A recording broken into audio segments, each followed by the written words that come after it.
ఆ ఊరు పేరు చెప్తేనే ఒక ఉద్వేగం. నిజాం నిరంకుశ పాలనకు ఎదురొడ్డి నిలిచిన పోరాటవాది. భారత జాతీయ జెండాను ఎగరవేసింది ఆ ఊళ్ళోనే.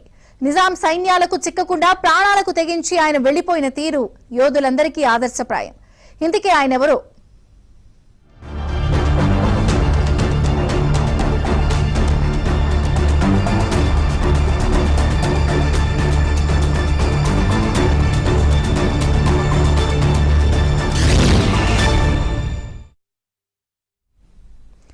దేశానికి స్వాతంత్ర్యం వచ్చిన రోజులవి.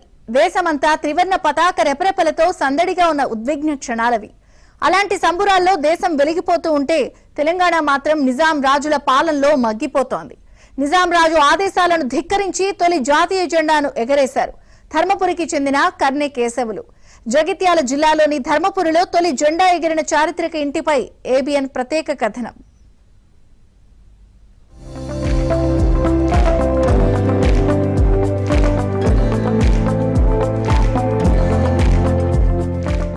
జగిత్యాల జిల్లాలోని ధర్మపురిలో ఉన్న ఈ ఇంటికి ఓ ప్రత్యేకత ఉంది. నిజాం నిరంకుశ పాలనలో మగ్గిపోతున్న తెలంగాణలో తొలిసారి భారత జాతీయ జెండా రెపరెపలాడింది. ఈ ఇంటిపైనే ఎగరవేసింది స్వర్గీయ స్వాతంత్ర సమరయోధుడు కర్నె కేశవులు. 1947లో దేశానికి స్వాతంత్రం వచ్చింది.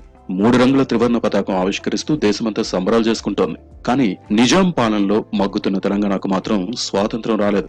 జాతీయ జెండా ఎగరేస్తే కఠిన చర్యలు తీసుకుంటామని నిజాం పాలకులు హెచ్చరికలు జారీ చేశారు. వాటన్నింటినీ ధిక్కరిస్తూ నిజాం పాలకుల్ని ఎదిరిస్తూ ధర్మపురికి చెందిన కర్నె కేశవులు తన నివాసంపై స్నేహితుడు సంగినపట్ల మాణిక్య శాస్త్రితో కలిసి జాతీయ జెండాను రెపరెపలాడించారు. 1947 ఆగస్టు 15న ధర్మపురి గోదావరి తీరంలో ఉన్న ఇంటిపై జాతీయ జెండా రెపరెపలాడడంతో అప్పటి పాలకులు ఆగ్రహించారు. వీరిని పట్టుకునేందుకు పాలకులు కర్నె కేశవులు ఇంటికి పోలీసులను పంపించారు. దీంతో తన స్నేహితుడితో కలిసి కేశవులు ఉధృతంగా ప్రవహిస్తున్న గోదావరి నదిలోకి దూకి పారిపోయారు.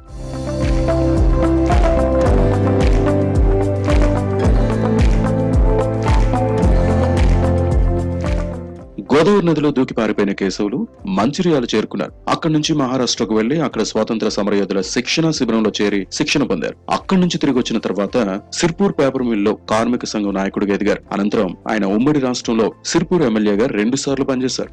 మాజీ సీఎం చెన్నారెడ్డి హయాంలో చేనేత మంత్రిగా కూడా పనిచేశారు. ఆయన పోరాట స్ఫూర్తిని స్థానికులు భావితరాలకు తెలియజేస్తున్నారు. గతేడాది స్వాతంత్ర వజ్రోత్సవ వేడుకలకు కేశవులు తొలి జెండా ఎగరేసిన ఆయన ఇళ్లను ముస్తాబు చేశారు. ప్రభుత్వం అధికారికంగా అక్కడ జాతీయ జెండాను ఆవిష్కరించింది.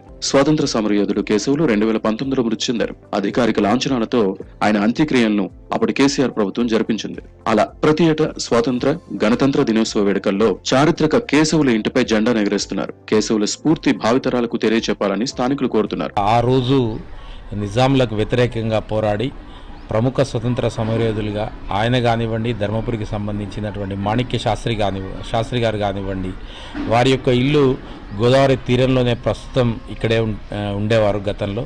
ఇక్కడి నుంచి రజాకార్లతోటి కానివ్వండి, నిజాం ప్రభువులతో కానివ్వండి ఇక్కడి నుంచి పోరాడి ఇక్కడ భారతదేశ జెండా ఎగరవేసి వాళ్ళ ఇంటి పైన ఇక్కడి నుంచి గోదావరి నుంచి మహారాష్ట్రకు వెళ్ళడం జరిగింది. స్వతంత్ర సమరయోధుల వ్యవస్థాపక సహకారిగా పనిచేసినటువంటి వ్యక్తి.